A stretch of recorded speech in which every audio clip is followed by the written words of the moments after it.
Mason Grant didn't move to Oak Hollow for excitement. After 2 tours overseas and 1 bitter custody battle, he was done with conflict. All he wanted was a quiet life for his 13-year-old niece. Emily, a girl who already lost too much. Their new place was a modest ranch home at the edge of the neighborhood. It had a swing on the porch, tall hedges, and, most importantly, peace. That's what Mason thought. But Oak Hollow had its own version of law and order, and her name was Lorraine Pickett. Lorraine ran the homeowners association like it was a personal kingdom. Her hair was always tied in a bun, her phone camera always recording, and her clipboard seemingly attached to her arm. The neighbors called her Karen behind her back. Mason would find out why the hard way. It started innocently enough. Emily had taken to sitting on the porch after school with a sketchbook in her lap and chalk at her feet. She was quiet, observant. She didn't say much since her mom passed, but she drew things, birds, trees, and once, a colorful design on the sidewalk with a chalk rainbow curling round their mailbox. It was harmless. At least, that's what Mason thought. Lorraine didn't. Late Tuesday afternoon, the sun just dipping past the rooftops, Emily was sketching again, this time a little dragon coiled around a sunflower. That's when Mason, inside making dinner, heard the voice. "What do you think you're doing?" It wasn't a question. It was a warning. Mason dropped the spoon, rushed outside. Emily had shrank back against the post. Lorraine towered over her, red-faced, waving her clipboard like a sword. "I told your uncle last week, no graffiti. This is community property." Emily held up her sketchbook like a shield. Lorraine snatched it. The edge of her oversized ring clipped Emily's head. In the struggle, Emily yelped. Blood trickled down her forehead. Mason froze. Something inside him clicked. He stormed forward, snatched the sketchbook back, and put himself between his niece and the woman who had just struck her. "You need to leave," Mason said. Voice steady but sharp. Lorraine scoffed. "I'll have you written up for property defacement and assault." "Assault," Mason repeated. "You threatened me," she snapped. Emily clutched Mason's sleeve, still shaking. Mason took out his phone and snapped a picture of Lorraine's face, smug and bothered. Then Emily's head wound. "Get off my property," he said again. "Now," Lorraine muttered something under her breath and finally turned to leave. But not before snapping a few photos of her own. As she walked off, Mason knelt beside Emily, gently pressing a gold cloth to the wound. "You all right, kiddo?" She nodded faintly. But something had shifted. Mason didn't know it yet. But Lorraine wasn't finished. This wasn't just about chalk. This was about control, image, power. And she was about to turn it into war. Inside, Mason uploaded the photos to a secure folder. The former army medic in him knew the signs. The ring wasn't an accident. The angle wasn't random. He picked up Emily's sketchbook. A few pages were ripped. But the dragon remained, its tail coiled protectively around the flower. Mason smiled. Then he sat down at his laptop and began writing everything that had just happened. Every word, every detail, every scratch. Because this wasn't going to end with chalk. Had just started. Mason didn't sleep that night. Not really. He checked on Emily every few hours, replaying the moment in his head. Lorraine's smug face, the ring cutting into Emily's skin, that message about her behavior. Something about it was off. Chilling, almost like someone wanted him afraid. But Mason wasn't built that way. By sunrise, he had copies of the pictures saved in 3 different encrypted drives. He'd been trained to protect what mattered. This time, it wasn't a squad he was shielding. It was a kid who'd already survived too much. But Oak Hollow wasn't done with them yet. At exactly 9:16 a.m., 2 uniformed officers arrived, not knocking, just walking straight up the path like it was protocol. Mason stepped onto the porch, arms crossed. Emily watched from the living room window. "Mr. Grant?" the taller cop asked. "We got a report of child neglect and physical endangerment." Mason didn't flinch. "From Lorraine Pickett?" They exchanged glances. "Can we come inside? You can ask your questions from right there." The shorter officer shifted. "Sir, This is a serious report.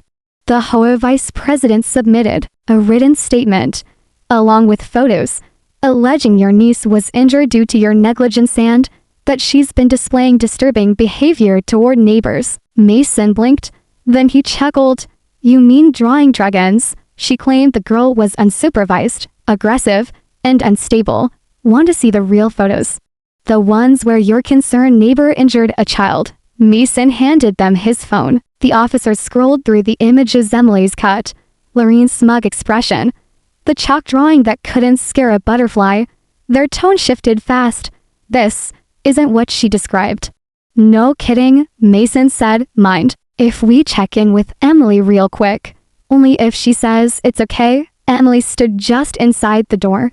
When asked, she gave a quiet nod and answered the officer's questions in a soft but clear voice. No, Uncle Mason didn't hurt me. No, I wasn't alone. She took my drawing book and hit me on my head. It was calm, controlled, honest. That made it more powerful than anything Lorraine could fabricate. After 20 minutes, the officers apologized and left. Mason stood on the porch long after they'd gone, his hands clenched into fists. He knew what this was. Lorraine wasn't just annoyed. She felt challenged. She wanted dominance, and she didn't care who she hurt to get it. She was twisting the system to weaponize it, and the whole board, silent, no check-in, no accountability. That evening, Mason received a letter folded in a bright white envelope with the Whore logo stamped in gold. It was tucked neatly under his door. He opened it slowly. Notice of violation. Section 4.3.4. Destructive youth behavior and unauthorized use of sidewalk property. Fine. $300 notice will trigger community hearing. He read it twice, then laughed. It wasn't funny, but sometimes laughter is the only thing that keeps fury in check. Emily came up behind him. Am I in trouble? Mason shook his head. No, kiddo, you're about to become a legend. He pulled out his old body cam gear stuff he hadn't touched since the day he left field work, set up a few discreet cameras on the porch, and then he started making phone calls to the whole board, to a friend at the local news station, to a former army buddy who knew about digital surveillance laws. Lorraine had no idea who she'd just tangled with. At 8:32 p.m., Mason got a ping from the front yard camera. He pulled up the live feed. There she was, Lorraine creeping up in the dark, flashlight in hand, aiming it at the mailbox. She took out a small can and sprayed something on the sidewalk. The next morning, Emily opened the door to find her chalk drawing defaced and a large red X sprayed across their mailbox. Mason stood silently on the porch the next morning, a steaming cup of coffee in one hand and his phone in the other. He replayed the grainy footage from last night on loop. Lorraine's stiff posture, the hurried steps, the unmistakable hiss of spray paint, and that red X lashed across the mailbox. He didn't speak, he didn't yell, but inside, something was shifting. Lorraine wasn't just bullying a child anymore, she was marking territory. Escalating. Emily sat on the swing nearby, her sketchbook open, but untouched. She hadn't drawn anything since yesterday's visit from the police. Want me to clean it up? She asked, eyes not leaving the red scar on the pavement. No, Mason said. Let the whole street see what she did. He spent the morning reviewing the horror bylaws, memorizing them. Actually, every clause, every vague policy Lorraine could twist. He even highlighted the section on external property damage and vandalism committed by board members. Not that it would matter. People like Lorraine didn't follow the rules. They used them. Still, Mason decided to try. He drafted an official complaint and emailed it to the full horror board along with the photos of Emily's injury, the spray paint footage, and a very detailed account of Lorraine's actions over the past 48 hours. 3 hours passed. Then the reply came. Mr. Grant, thank you for your concerns. However, the board finds no verifiable evidence of misconduct by Ms. Pickett. Sidewalk chalk is not covered under artistic exemption clauses.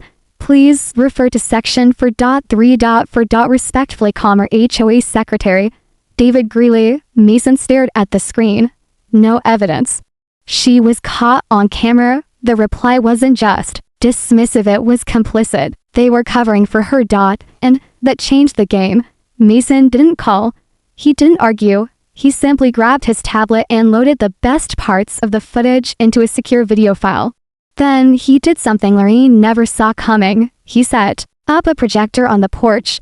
That evening, as families walked their dogs and kids rode bikes down the cul-de-sac, Mason played the clip in silence. Lorraine, caught red-handed, vandalizing a mailbox like a schoolyard bully.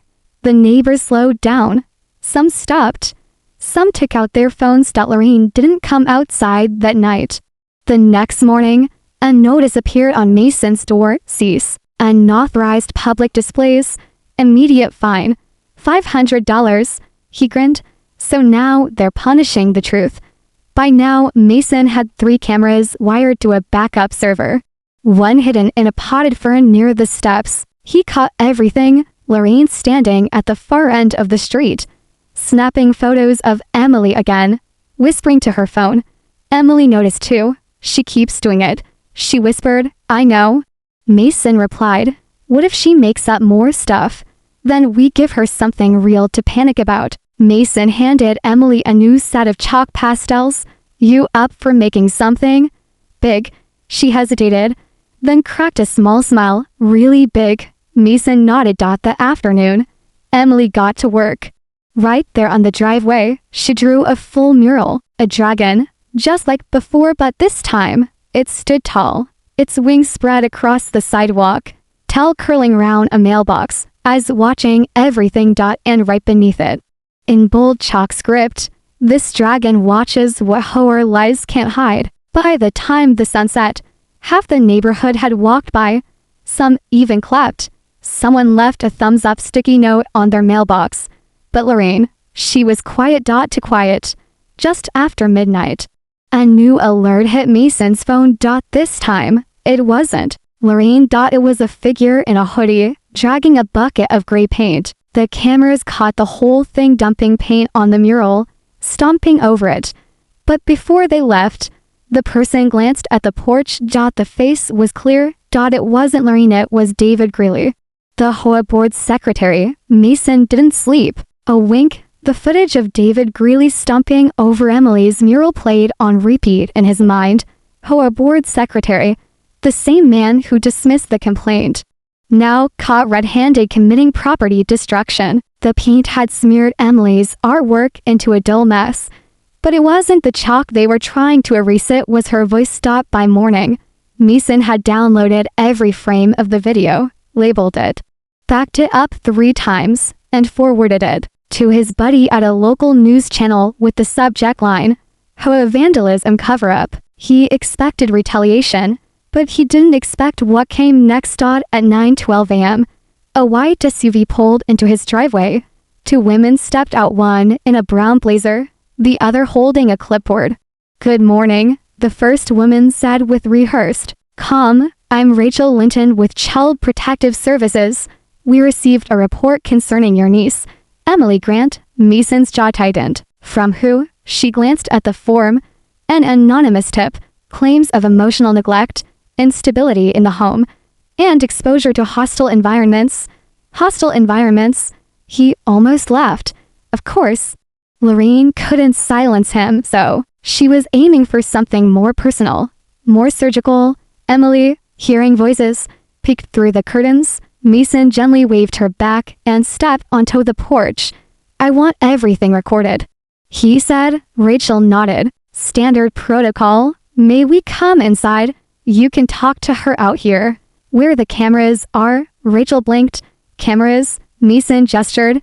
Top corners of the porch. Motion activated. The driveway too. You're on record now, Rachel. And her partner exchanged a glance. Okay, she said slowly. We'll speak to Emily first. He called her out gently. She came, nervous but steady, and answered their questions clearly. What time she went to bed, what'd she eat, if her uncle yelled, if she felt safe. I feel safer here than anywhere I've ever lived, Emily said, her voice quiet but strong. Except that lady keeps yelling at me. The one who took my drawings and made me bleed. Rachel paused. Took your drawings? Emily opened her sketchbook and pointed to the missing pages. Mason added. She hit her head with a ring during the first incident. Photos already in your inbox. Check the timestamp. Rachel excused herself for a moment to check her email. When she came back, her face had changed. We'll be closing this case immediately, she said quietly. But Mason wasn't done. That anonymous tip, I want it investigated. If someone's filing false reports to target a child, that's criminal. Rachel gave a small nod. It will be looked into. You have our number if anything else happens. They left. No apology offered. But Mason didn't care. He'd protected Emily again. And more importantly, they had overplayed their hand later. That afternoon, Mason walked to the community mailbox area. A few neighbors lingered, chatting over garden tools and Amazon packages. Mason wasn't usually one for conversation. But this time, he stepped right in. He pulled out his phone, opened the footage of David Greeley, and said to a neighbor, "Recognize this guy." The reaction was immediate. The others leaned in. Phones came out. Is that David? He poured paint on your sidewalk. With he's on the board. Within 20 minutes. The video had made it to the local HOA Facebook group. Comments started stacking fast. Then a local parent reposted it to a neighborhood safety forum. Things were spiraling and not in Lorraine's favor. By sunset, Mason received a call from a block number. He answered. Grant, a voice hissed on the other end. You're destroying everything we've built. You need to stop. It was Lorraine. Mason didn't miss a beat. You assaulted a child and filed a full CPS report. You're going to destroy yourself. Then, he hung up. But Lorraine wasn't done. At exactly 8:46 p.m., an HOA truck normally used for landscaping work pulled up in front of Mason's property. It parked. The driver didn't step out. Instead, the headlights stayed on. Watching. Mason checked his surveillance feed. The truck had no plates, just the HOA logo painted on the side. But when he zoomed in, he saw something behind the windshield. A clipboard, and the same gold nameplate Lorraine always carried. Emily hadn't spoken much since the CPS visit. But she was listening, watching, every night. She saw Mason checking the cameras, every morning. She saw him review the footage with eyes that never blinked twice. But something shifted in her. Too, she no longer sat on the porch just to draw. She sat with purpose. And then, one morning, Mason noticed something new taped to the front door flyer. Mandatory HOA hearing. Resident Mason Grant alleged violations. Hostile conduct. Unauthorized public projection. Obstruction of HOA. Operations time. Friday, 6 o'clock p.m. Location. HOA clubhouse attendance required for local board members. Mason stared at the paper, then handed it to Emily. She tilted her head. What happens at a hearing? Supposedly, you get a fair say. But if Lorraine's running it, it's just theater. Emily didn't respond. She disappeared into her room for 2 hours. When she emerged, she was holding her sketchbook wide open, a new page on display. Mason leaned down and blinked. Then he smiled. It was the dragon again, but this time, it had its claws wrapped around a giant gold clipboard. One eye was aimed straight at the viewer, while the other stared down a miniature figure below, a woman with a tight bun, screaming silently at the sky as the clipboard burned in flames. You think people will get it? Emily asked. Mason placed a hand on her shoulder. They'll get it, all right? That afternoon, Mason scanned the drawing, cleaned up the colors digitally, and uploaded it to a local Ocala community group. He posted it under the title, What HOA Control Looks Like to a 13-Year-Old Girl. He didn't say anything else. By evening, the post had over 600 shares. The comments poured in. I know exactly who this is supposed to be. I've had the same woman harass my son over Halloween decorations. This is brilliant. Tell her she's got talent. About time someone showed what we've been dealing with. But not everyone was pleased. At 7:15 p.m., Mason received a cease and desist letter via email. The subject line read, Digital misrepresentation of HOA authority. Immediate removal requested. He didn't even open it. Instead, he printed out the artwork, laminated it, and stuck it in the window facing the street. And then, just after nightfall, it happened. Lorraine exploded. She stormed down the street in her beige trenchcoat, phone clutched in one hand, a badge swinging from her neck like a sheriff's star. She stood in front of Mason's home, screeching into the phone loud enough for the neighbors to hear. "She's portraying me as a tyrant, a monster. This is slander. That child is mentally unstable." Lights turned on all around the cul-de-sac. Windows cracked open. One neighbor even started recording. Mason opened the door slowly. "You're on public property." "Lorraine, say whatever you like." She turned to him, trembling with rage. "You've turned this neighborhood against me." "No," Mason replied. "You did that all by yourself." Lorraine huffed, shouted something into the phone, and stormed off back toward her home, flailing her arms. Emily peeked from the hallway. Was she mad? Mason grinned. Mad enough to lose control. The next day, something strange happened. A local journalist reached out. They'd seen the drawing online, traced it back to Mason's post, and asked if they could interview Emily for a community spotlight piece. Mason declined to risky for now. But the journalist said one more thing before hanging up. "People are tired of silent power." That image said everything no one could. It was spreading. And Emily, for the first time in weeks, began to draw again. Dragons, trees, sunflowers, even a comic strip about a girl who built a paint-proof wall around her house. It was bright, bold, and entirely hers. But Lorraine wasn't done. The hearing was still scheduled. Dan Mason knew she wouldn't go down without trying one last power play. That evening, Mason checked his mailbox. Inside, between the flyers and envelopes, sat a manila folder.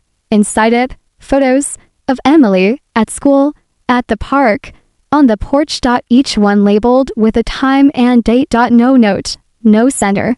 But the message was crystal clear. Friday came like a slow-rolling storm. The air in Oak Hollow was tight with anticipation. Word of the horror hearing had already made its rounds, not just because Mason was being called out, but because Lorraine had overplayed again. This time, too many neighbors were watching. Mason didn't speak much that morning. He made breakfast for Emily, packed her school bag, and walked her to the end of the street like always. But his eyes stayed locked on every passing car, every open window, every neighbor who offered a cautious glance. She was out there, and she knew the drawing went viral. That afternoon, Mason set to work, not on speeches, not on notes, but on the projector. He checked the extension cords, the USB drive, the speaker. Then he loaded the SLIDESHOW. At 5:47 p.m., he stepped into the horror clubhouse. Lorraine was already there, seated at the front like a queen awaiting tribute. She wore a pearl necklace, a pressed blazer, and a scowl deep enough to cut granite too. Her left sat David, Greeley, silent, pale. He hadn't been seen much since the video leak. A small crowd of residents filled the folding chairs. Some looked curious, some skeptical, but none of them looked happy. Mason didn't sit. He stood behind the projector he'd placed near the side wall and calmly waited. Lorraine cleared her throat into the mic. "We are here to address conduct and becoming of a resident, Mr. Grant, whose public actions have undermined the trust and harmony of our community." Mason didn't respond. She glanced around, annoyed. "Mr. Grant, do you have anything to say before we proceed to sanctions?" He stepped forward, slid the USB into the projector, and pressed play. The lights dimmed, the screen flickered, and the room went silent. First, it was a photo of Emily's cut fresh, red, undeniable. Then Lorraine's face, smirking just after the incident. Then came the security footage. Lorraine creeping up at night, spray painting the mailbox, Greeley dumping paint on Emily's mural. Gasps rippled through the room. Lorraine shifted. "This is unauthorized." Mason raised a finger. "You'll want to see the rest." Then came the manila folder. Mason had scanned it all, every photo of Emily taken without consent.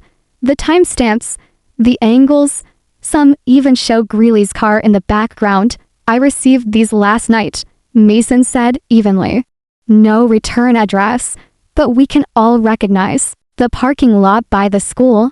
A woman in the back stood up. You people are watching our kids. Lorraine stood. This is a smear campaign. Mason calmly advanced the slide. The next image was Emily's dragon artwork, bold, fierce, undeniable. This drawing went viral because it spoke the truth. Mason said, and when you couldn't silence a 13-year-old, you tried to bury her in paperwork, false reports, and fear. But here's the part you didn't expect: neighbors talk, parents listen, and cameras don't lie. Lorraine's face flushed. She pointed at the board. You can't just... Another voice cut her off. It was Officer Dana Reynolds, walking in through the back. Actually, he can. I've seen the footage.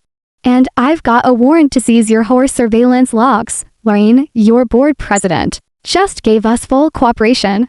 Murmurs erupted across the room. Lorraine's mouth opened, then closed. She looked to Greeley. He wouldn't meet her eyes. Mason packed up his projector. He turned to the room. You asked if I had anything to say. I just did. As the crowd dispersed and the board fumbled for words, Lorraine stormed toward the exit, but just before she left, Mason handed her a sealed envelope. She hesitated. What's this? Cease and desist. Mason said, from Emily. She drew the header herself. The courthouse wasn't new to Mason Grant. He'd been there before for custody hearings, property disputes, even to testify in military matters. But this case was different. This one was personal. Not because it was about money, or property, or some bylaw technicality. This one was about a child who deserved to be left alone, and the woman who wouldn't let that happen. The judge had fast-tracked the restraining order hearing after Mason submitted the evidence, surveillance footage, harassment reports, and the photos from the anonymous manila envelope. The court clerk reviewed it and scheduled the appearance within 72 hours. The morning of the hearing, Mason wore a plain gray jacket, clean jeans, and that steady expression he carried in combat zones. Calm, but ready. Emily stayed home. Per the judge's instructions, she didn't need to see what happened next. Lorraine, on the other hand, arrived in full performance mode. She stepped out of a black town car wearing a navy skirt suit, heels that clicked with every step, and most noticeably a layer of theatrical makeup. Her cheek had a faint, overly blended smudge that looked like a bruise. Her arm was wrapped in a brace. Her eyes shimmered with tears that hadn't yet formed. Mason didn't blink. But Officer Dana Reynolds, who showed up as a witness, leaned over and muttered, looks like someone got creative with a foundation stick. Inside the courtroom, Judge Coleman took the bench. He was a no-nonsense type, late 50s, square jaw, zero tolerance for sideshows.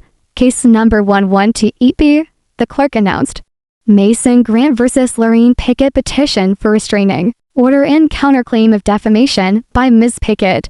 Lorraine's lawyer, a too-smooth man in a shiny tie, began with theatrics. Your Honor, my client has been the target of a brutal, organized campaign to humiliate her. She's a respected board member, a volunteer, and most importantly, a woman who feared for her safety. Is that so? Judge Coleman asked. Absolutely, Your Honor. Ms. Pickett has been publicly defamed, her image altered and spread online, drawn as a monster, and worse, she suffered emotional trauma from the actions of Mr. Grant and his niece. Mason didn't flinch. Instead, he stepped forward when the judge called him, plugged a flash drive into the court's monitor, and let the footage play. The room fell silent. Lorraine's face, the spray paint, the nighttime visit, Greeley's bucket of gray paint, the photos of Emily taken from the shadows, every bit of it time-stamped, labeled, clear as glass. Judge Coleman watched it all without saying a word. Then he leaned back, hands folded. Miss Pickett, do you have anything to say before I rule? Lorraine stood, sniffled, and launched into a shaky monologue. I never meant to hurt anyone. The girl was always unsupervised. I was trying to help. Her drawings made me feel unsafe. I thought she was threatening me through her art. The courtroom remained still. You see this? She held up her arm brace. I've been under stress. I tripped last night and sprained my wrist. All this, it's taken a toll. The judge stared at her, then turned to Dana Reynolds. Officer, were you present when the surveillance was collected? Yes, Your Honor. All cameras were installed legally. All footage matches the timeline. The judge nodded slowly, then turned back to Lorraine. You're wearing a brace for a sprain you claim happened last night. You're implying that Chuck Art made you feel endangered. And yet, there's no evidence that child ever so much as spoke to you with malice. He raised an eyebrow. And Miss Pickett, are you aware that submitting a knowingly false report to Child Protective Services is a criminal offense? Lorraine froze. Her lawyer coughed. We have no comment on that allegation at this time. Smart, Judge Coleman said flatly. Then, the gavel dropped. The restraining order is granted. Judge Coleman announced, effective immediately, you will not go near Mr. Grant's home, his niece, or communicate through any channel, and Ms. Pickett pending review by the district attorney. You may wish to retain counsel in a criminal matter. As Mason walked out, a reporter tried to shove a mic in Lorraine's face. The makeup on her cheek had started to run, and with the cameras flashing, she turned away, shielding her face with the very clipboard she once used as a badge of power. The air in Oak Hollow was different the next morning, quieter, less charged. Even the bird song seemed louder, as if something heavy had finally lifted. Mason stepped onto the porch with his coffee in hand, the sunlight warming his shoulders. It had been less than 24 hours since the restraining order was granted, since Lorraine had walked out of that courthouse, mascara running, arm brace slipping, cameras flashing from every direction. And now, her name was out there, not whispered behind curtains, not scribbled in a complaint box, but printed in bold letters on the evening news. HOA vice president under investigation for harassment and false reporting. Mason didn't crack a smile. He wasn't in it for revenge. He just wanted peace, justice, and maybe, finally, a little space for Emily to just be a kid. Speaking of which, he turned to the porch swing. She wasn't sketching. Not this morning. Instead, she was taping something. What's that? Mason asked. Emily looked up and grinned. A gift for everyone who's been staring at our house for the last 3 weeks. She stepped back to admire her work. There, taped across the mailbox in colorful hand-drawn letters, were the words, "The dragon is watching, so be kind." Mason chuckled. I like it. Emily shrugged. It's nicer than what I wanted to say. The neighborhood had already begun shifting. Neighbors who once kept their heads down were now stopping to chat. One even brought fresh muffins. Another offered to repaint the mailbox. It wasn't about siding with Mason. It was about realizing how close they'd all come to letting silence when at around 11 a.m., a black SUV pulled up to Lorraine's house. A woman in a blazer stepped out, followed by 2 uniformed officers. Mason watched from the porch. Within minutes, Lorraine stepped out, still dressed like she was going to a board meeting, but this time, her clipboard was nowhere in sight. The officer spoke with her for a while. She gestured, denied, crossed her arms. But then, one officer held up a printed sheet, one of the photos from the folder. Her face changed. She looked toward Mason's house, toward the porch. And for the first time, she didn't glare, she didn't speak, she didn't flail. She turned away and followed the officers inside. Mason turned to Emily. Why don't we go out for a little while? You deserve a break. She hesitated. What if something happens while we're gone? Mason smiled. I've got cameras, and besides, I think the dragon can handle it. They drove to the art supply store. Emily picked out new chalks, a full sketch pad, and a pack of watercolor pencils. On the way back, they stopped at the park. For the first time in weeks, she drew without looking over her shoulder. Back home, something surprising was waiting for them on the porch. A package, wrapped in brown paper. No name, no sender. Mason opened it carefully. Inside was Emily's first sketchbook, the one Lorraine had torn pages from. But now, the missing pages were taped back in place, sloppily, but carefully, and tucked inside was a handwritten note. I was afraid to speak up before. I'm sorry I didn't help. Your drawings are beautiful. Never stop creating. And neighborly stared at it, quiet, then slowly. She nodded. She didn't say much the rest of the day. But that night, she asked Mason if he could hang something above the fireplace. When he saw what it was, he smiled. It was her latest drawing, a peaceful version of the dragon, curled in a nest of sunflowers, asleep. No clipboard in sight.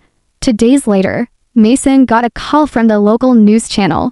They were doing a follow-up segment and Emily's artwork was being considered for a public mural downtown. She had no idea yet. Mason looked across the living room, where she was sketching in the sun.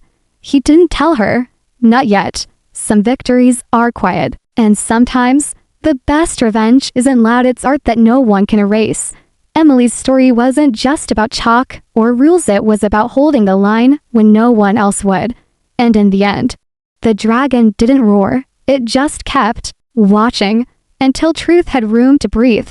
If you've ever been pushed too far by a system pretending to protect you, remember, your voice might be the one thing they can't silence. Stick around because more stories like this are coming soon.